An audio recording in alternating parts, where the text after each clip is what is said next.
Drama serial मायरे में इस बार हबीब एनी के पीछे पीछे है, मगर इस बार समीना भी अपनी बेटी को समझा ही देती है कि जब तक राहिला उसके साथ है अपने बाप से दूर रहना। फाखिर की हकीकत इस बार समीना के सामने आ जाती है कि वो छुप छुप कर आमना से मुलाकातें करता रहा है। इधर हबीब की चालाकियां समीना ने पकड़ ली है। आने वाली किस्त की मुकम्मल कहानी में आप लोग देखेंगे कि एनी के पास इसके अब्बा जब जाते हैं तो वो सारी की सारी बातें अपनी माँ को बता देती है कि अब्बा जब मेरे पास आए थे माफी मांगी थी उन्होंने, वो वाकई इस बार बदलना चाहते हैं। उसकी ये बात सुनने के बाद आयशा कहती है 18 साल हो गए हैं, अब क्या बदलना है, उसने इतनी जिंदगी गुजर गई है, अब क्या फायदा। मुझे तो लगता है जरूर कोई ऐसी बात है जिसकी वजह से वो तुम्हारे पीछे पीछे घूम रहे हैं। इस बार आयशा तो बिल्कुल टूट ही गई है। उसका दिल अपनी बेटी की तरफ से बहुत ज्यादा परेशान है कि उसकी बेटी के साथ कितना जुल्म हो रहा है। फाखिर भी उसके साथ अच्छा नहीं कर रहा और यहाँ पर हबीब साहब जो पता नहीं अब क्या नया ड्रामा करने चले जा रहे हैं। आयशा के आंखों में जोरों कतार आंसू हैं और वो रो रही है और वो इस बार क्या करे। इसलिए जब वो कपड़े धोने के लिए जा रही होती है तो यहाँ पर एनी का चेक उसे नजर आ जाता है जिसके ऊपर बहुत भारी अमाउंट होती है। आयशा ये सब कुछ देखने के बाद परेशान हो जाती है और सोच रही होती है कि इस बार उसकी बेटी भी उससे बातें छुपाने लगी है। उसने कब बैंक अकाउंट खुलवाया और इतनी बड़ी अमाउंट उसमें कैसे आई। इसे भी अंदाजा हो जाता है कि इस बार उसकी बेटी भी उससे बातें छुपा रही है समीना के साथ मिलकर। दूसरी जानिब एनी ने अपनी बेटी गोद में ली हुई होती है कि उसके बाबा आ जाते हैं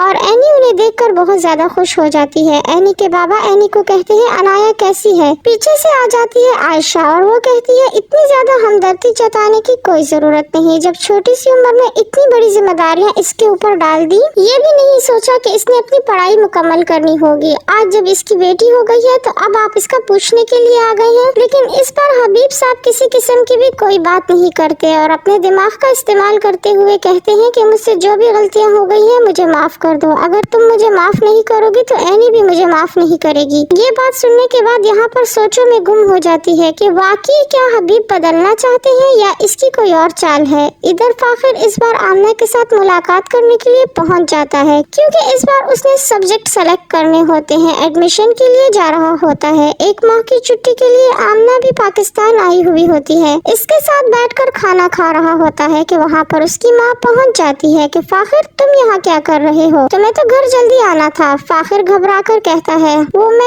मैंने कुछ जरूरी बातें करनी थी आमना के साथ। आमना भी यहाँ पर परेशान हो जाती है कि इसकी माँ तो इसके पीछे पीछे यहाँ तक पहुँच गई है। समीना फाखिर से नाराज हो जाती है और कहती है ठीक है खाना खाकर घर जल्दी आ जाना। इधर जब फाखिर घर आता है तो यहाँ पर समीना हिसाब किताब कर रही होती है, बिजनेस को बहुत अच्छे तरीके से हैंडल कर रही है। सारे के सारे काम उसने खुद ही देख रखे हैं। इसे जरा भी इस बार हबीब के ऊपर यकीन नहीं है।